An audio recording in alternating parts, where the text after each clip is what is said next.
sinkholes, giant lakes, volcanic craters and furry friends that don't want to kill you can all be found in the South Australian town of Mt Gambier. This tiny town on the border of South Australia and Victoria is one of the most downright bizarre places that we visited during our South Australian road trip, and is somewhere that you need to visit if you're driving from Melbourne across to Adelaide.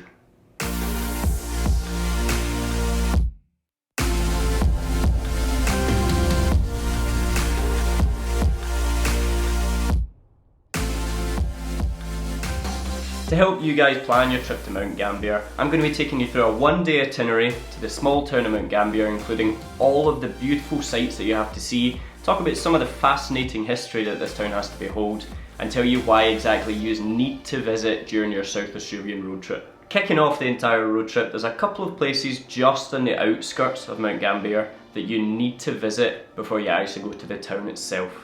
On the southern coast of Victoria, about 120 kilometres southeast of Mt Gambier itself and just across the border from South Australia, you will find a natural phenomenon that is known locally as the Petrified Forest. This seaside site gets its name from the fact that it looks like there's a collection of petrified trees that have been encased in lava from the volcanic activity that happened around Mt Gambier and have been preserved through time thanks to this.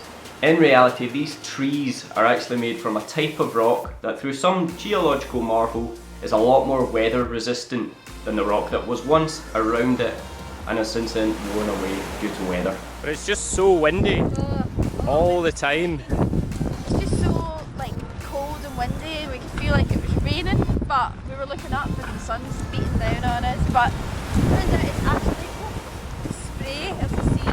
It's the amount of power that's actually coming off the sea right now, you can hear it because it's so windy. Another site that you simply need to visit is only 20 kilometres outside of Mt Gambier and is a place known as Hell's Hole.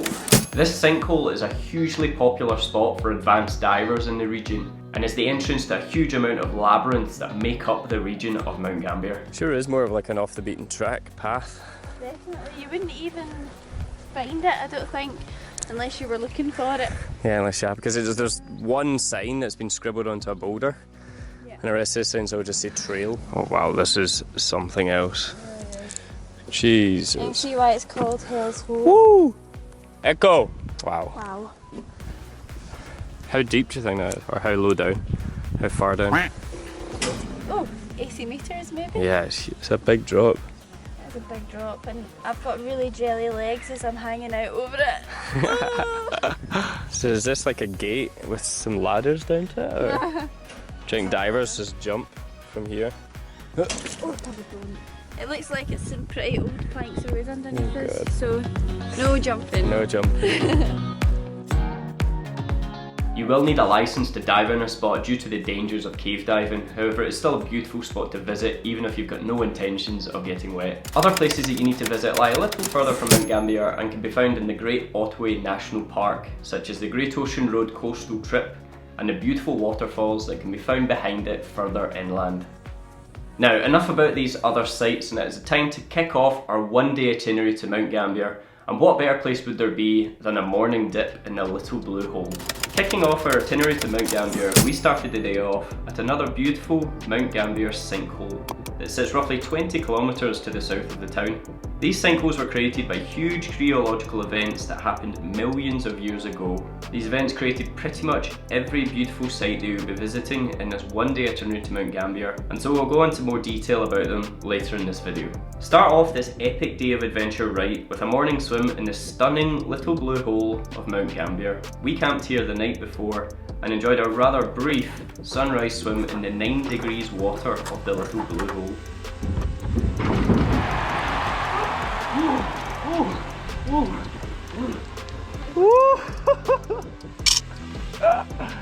Now that's better than any coffee you could wish for. Next up, once you have dried off and heated up, it's time to check out the Mt Gambier Tourist Centre, situated right in the heart of the town. Here you can read more about the geological marvels of Mt Gambier, including the story of how this area of Australia was formed by huge volcanic events.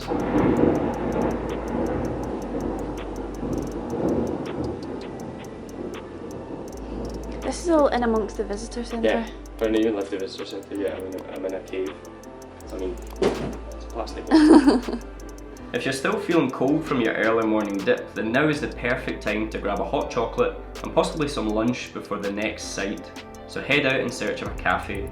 We went to Metro and enjoyed a hot chocolate from here for just $4 and can highly recommend it as it was delicious. Good hot chocolate, free marshmallow with it, and it's a pretty good atmosphere as well. And the food here looks delicious, so can highly recommend. After you've had your lunch, it's time to discover one of the most impressive parts of Mt Gambier, hidden from passers-by right in the centre of the town. Right outside the cafes, bars and restaurants that make out the centre of Mt Gambier, you'll find the cave garden Sinkhole, which links to the labyrinth of underground tunnels that exist below the centre of Mt Gambier. Yeah, so Mt Gambier is actually a really crazy place to come and visit, simply because you've got all these cave networks running literally beneath the city itself. You know, you're up here, we're back on the main street again, and you would have no idea that literally 20 or 30 metres below us is a huge big cave that's just sitting there and eventually leads through tunnels all the way out to, you know, all the way to the sea possibly. Next up, it's time to visit the origin of all of these geological marvels. Sitting high above Mt Gambier are perhaps the most famous sites in the town, the Valley Lake and the Blue Lake. These two huge lakes are actually what remain of a volcano that exploded thousands of years ago, creating the fascinating landscape that you see today. This volcano has erupted for thousands of years, and over the years the lava has flowed from here all the way south towards the sea, meeting it at the site of the Petrified Trees that we discussed earlier. As the lava flowed from Mt Gambier to the sea, it created channels of lava that hardened on the surface and had a liquid lava flowing through underneath. Over the thousands of years, this actually created the land crust that we see today and created a bunch of hollow pockets along the route, which have later collapsed, forming these sinkholes that you will find all over this region. Admire the view over the Blue Lake from the apex lookout, noting the colour of the water. If you're wanting to see the true beauty of the Blue Lake, we recommend that you visit during the summer, as this tends to be when there's more blue coming out of it. Just a short drive from the Blue Lake lookout, you'll find the Valley Lake Conservation Park, located on the banks of the smaller crater lake known as Valley Lake. Good job we've got this shelter. I know. You have free barbecues all over Australia, but they don't tell you it's going to rain every 2 minutes. Although that's not a sign that you ever want to see in a conservation park. Good home for snakes. Stick to the paths. Although it says there you might sometimes see them lying on the warm path. Well, it's not warm today. So. Yeah, I know, I guess they'll be sleeping today. So we are here, and then you've got all of that area there. This is a peaceful walk that you can enjoy deep within the crater of a dormant volcano, spotting all kinds of beautiful flowers, plants, and even wildlife such as birds and wallabies. I spotted a little wallaby.